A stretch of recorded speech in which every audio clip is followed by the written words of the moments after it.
This is the James Bond sports car Elon Musk bought for nearly $1 million that inspired Tesla Cybertruck. Musk has said the pickup's design was inspired by two films, sci-fi classic Blade Runner and the 1977 James Bond movie, The Spy Who Loved Me. The Bond film featured a 1976 Lotus Esprit car that doubled as a submarine.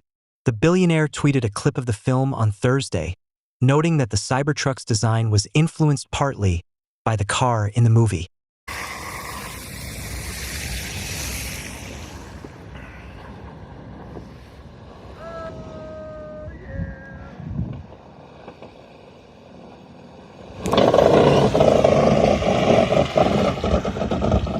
Looks like extra precaution is needed when washing the Cybertruck.